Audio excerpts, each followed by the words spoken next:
आशा है कि कांग्रेस का एक एक जन कांग्रेस के आइडियोलॉजी के साथ अपने धर्म और कर्म और भाषा से व्यवहार करे। ये भावना सबकी है, हम सबकी है, और यही हमारा दायित्व भी कहता है। जहाँ तक कमलनाथ जी के लिए आपने जो सवाल किए, मैं समझता हूँ सारी बातें कल समाप्त हो गई है। अब उन बातों के लिए न आपके पास कोई मसाला है, न बीजेपी के पास कोई मसाला है। उन्होंने खुद ने कहा बयान देके कि नकुल नाथ जी लोकसभा का चुनाव कांग्रेस की टिकट पे छिंदवाड़ा से लड़ेंगे।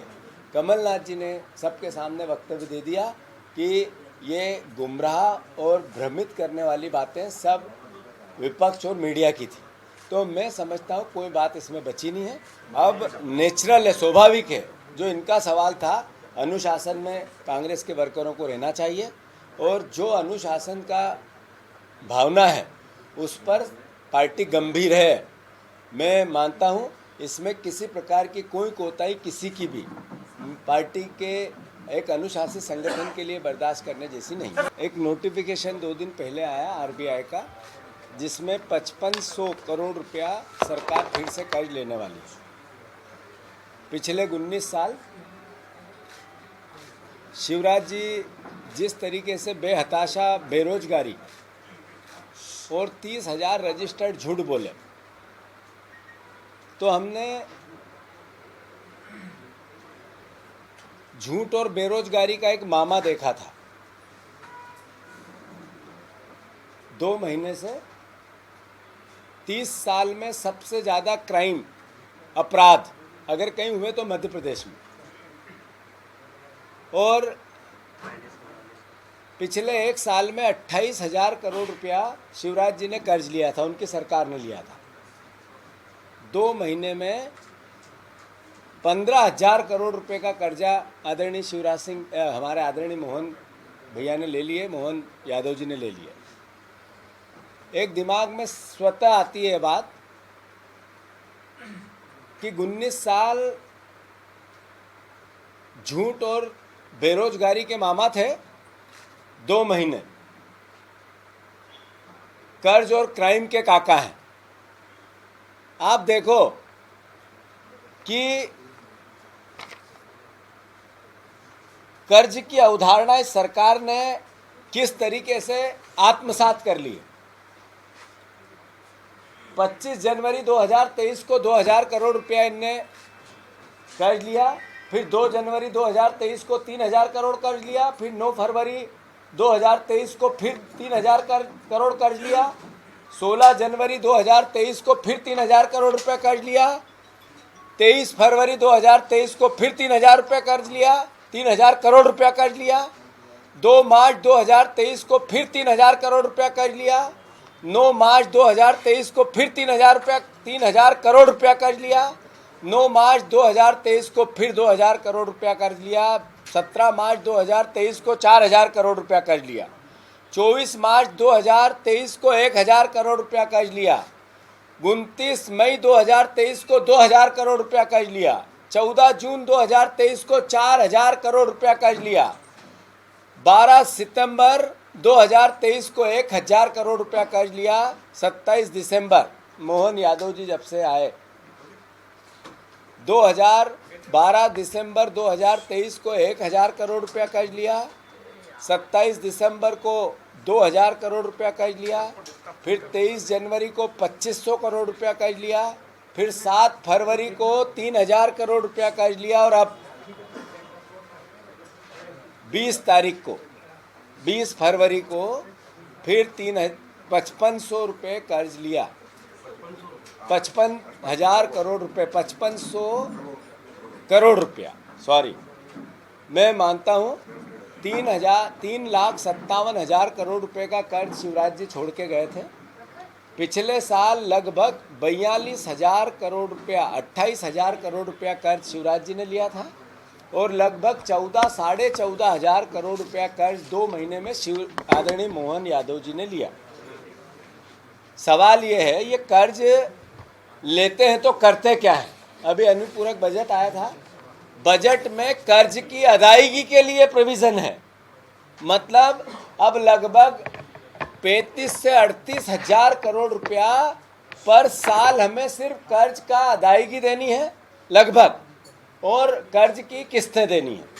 यानी आपका अनुमानित बजट ये बनाते हैं 2 लाख करोड़ रुपए से कुछ ऊपर, उसमें से लगभग 1.25 लाख करोड़ रुपया, 1.5 लाख करोड़ रुपए का काम होता है जो आवक जावक ईमानदारी से होती है, जिसको खर्च भी किया जाता है और आता भी है।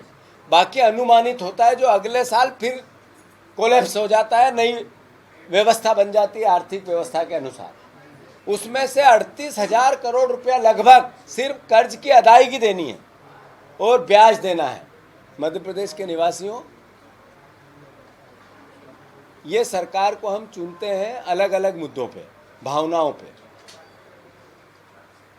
मंदिर और आस्था की बातों पे, और आर्थिक व्यवस्था आपके घर की बिगड़ती है, प्रदेश की बिगड़ती है। आपका बेटा बेरोजगार है, आपका बेटा नशा कर रहा है, आपके घर में महंगाई का तांडव है, आपके परिवार में कोई बीमार हो जाए तो त्राही त्राही मच जाती है।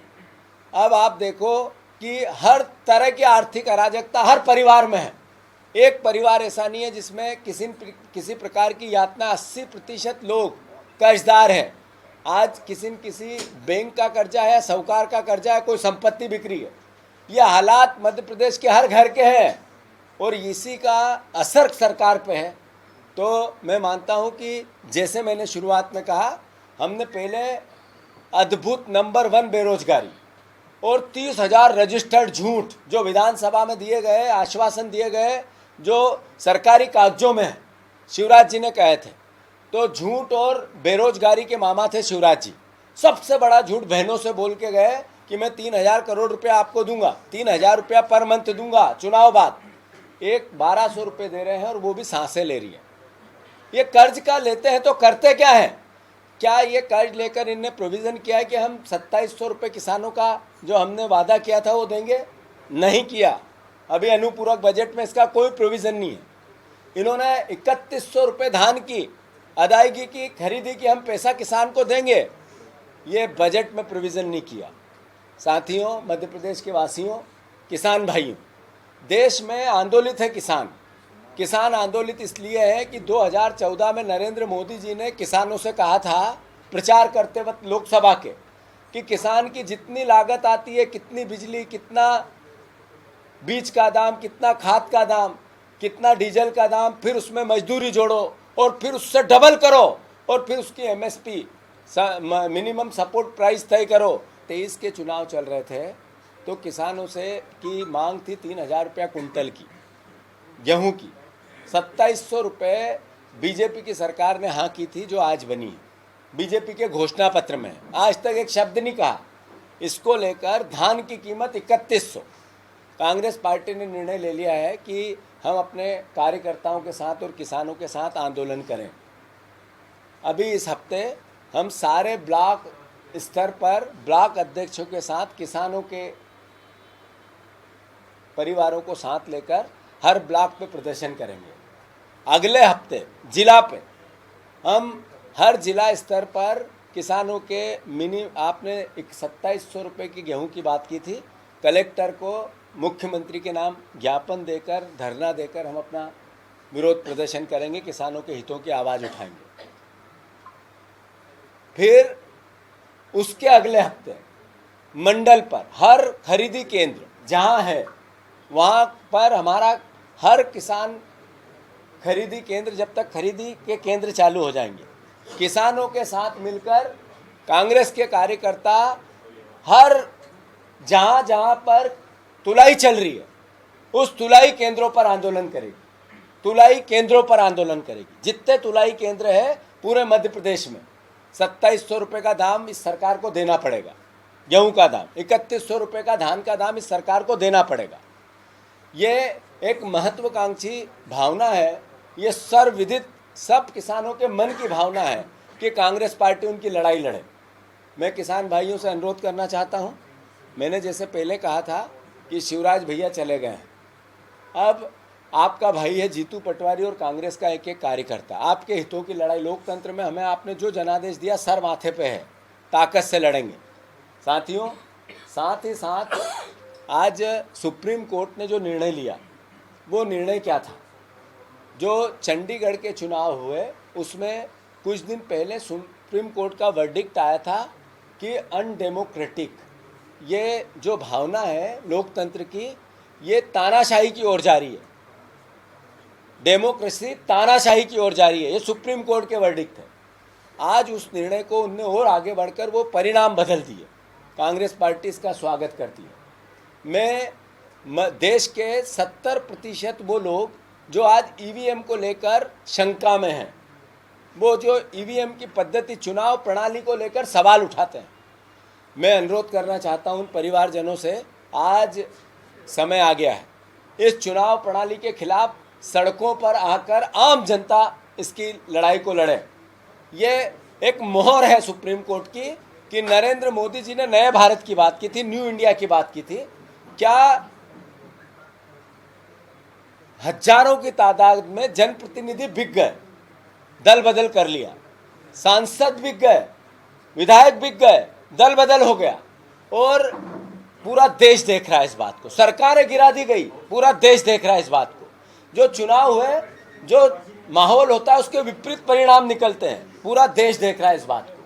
तो मैं मानता हूं ऐसे में आम जनता की अब जन भावना बनती जा रही है कि ईवीएम के खिलाफ वो 70% लोग जिनके मन में कुशंका है इस बात की कि ये प्रणाली पर विश्वास नहीं होता है, अब वो सड़क पे आए। कांग्रेस पार्टी, मध्य प्रदेश कांग्रेस पार्टी आने वाले समय में जो चुनाव प्रणाली की इस व्यवस्था की भी एक तरह से जो सुप्रीम कोर्ट ने कहा, इसका स्वागत करती है और नरेंद्र मोदी के न्यू इंडिया इस तरह के लोकतांत्रिक व्यवस्था की निंदा करती है। गेहूं के दाम को लेकर, किसानों के हितों की रक्षा को लेकर पूरे प्रदेश में एक पखवाड़ा आंदोलन का, और साथ ही साथ 2 तारीख से भारत जोड़ो न्याय यात्रा, न्याय जैसी मैंने अभी बात की युवाओं की बेरोजगारी की, मैंने बात की किसानों के हक और अधिकार की, एमएसपी की, महिलाओं की, जैसे मैंने कहा कि क्राइम इतना बड़ा है कि हर तीसरी महिला किसी न किसी से, तीसरे घर की एक बहन हमारी किसी न किसी रूप में यातनाएं झेलती है।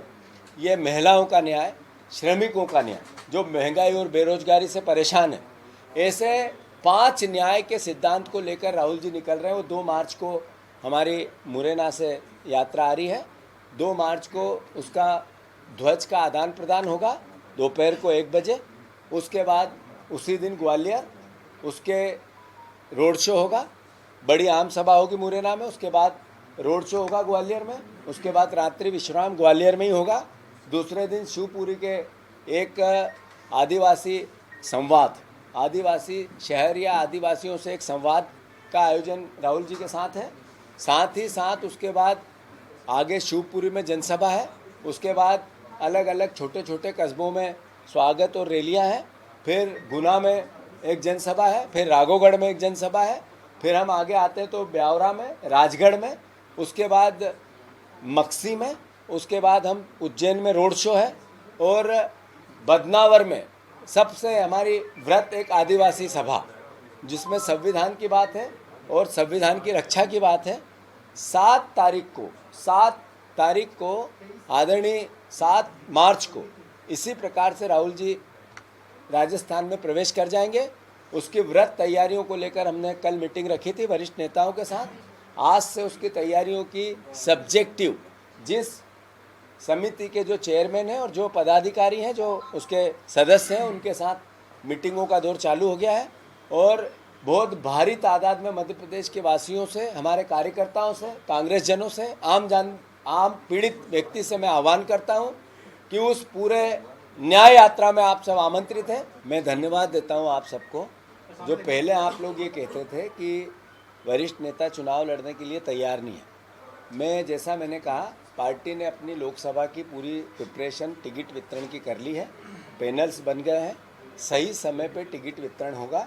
और सही समय पे मतलब किसी प्रकार की ये गुंजाइश कि लेट हुए, समय पे नहीं हुए, कोई उसमें से नेगेटिविटी निकले, वो समय नहीं आएगा, पॉजिटिविटी निकले। मैंने जैसा पहले भी कहा है, 50% टिकट हमने निर्णय लिया है युवाओं को देंगे। युवाओं को मीन्स जो युवा कांग्रेस की परिधि में भी आते हैं और जो 50 साल से नीचे के होंगे। 50% टिकट कांग्रेस पार्टी नए लोगों को देगी, यूथ को देगी। और जहाँ तक प्रश्न है वरिष्ठ नेता जिसका जहाँ हमारे टिकट वितरण में जो नाम्स आए हैं और जिसका जहाँ लोकप्रियता है, जो सबसे अच्छा उम्मीदवार है, वो छोटा हो या बड़ा, कितना भी बड़ा नेता, सबको लड़ना है। ये निर्णय पार्टी ने भी लिया है और सब वरिष्ठ जनों को इसके लिए मैं एक तरह से ऊपर पार्टी लीडरशिप ने निर्देश भी दिए। मेरा सवाल, मैंने पूरा वक्तव्य कहा तो मैंने अनुरोध किया था इस बात का कि लगभग 38,000 करोड़ रुपया 1.5 से 2.25 लाख करोड़ रुपए के बजट में ब्याज की अदायगी में जाता है या देनदारियों में जाता है। हमारी सरकारी संपत्तियां सरकार बेच रही है, रोज बेच रही है। हमारी मध्य प्रदेश में विभाग बन गया, तो प्रदेश के सामने ये सवाल तो है कि आपने ये कर्ज लिया तो किया क्या? आपने न 2700 के दाम दिए, न 3100 के दाम दिए, न बहनों को 3000 दिए। तो कर्ज जा कहाँ रहा है? विज्ञापन में जा कहाँ रहा है? मैनेजमेंट में जा कहाँ रहा है? तनख्वाह में।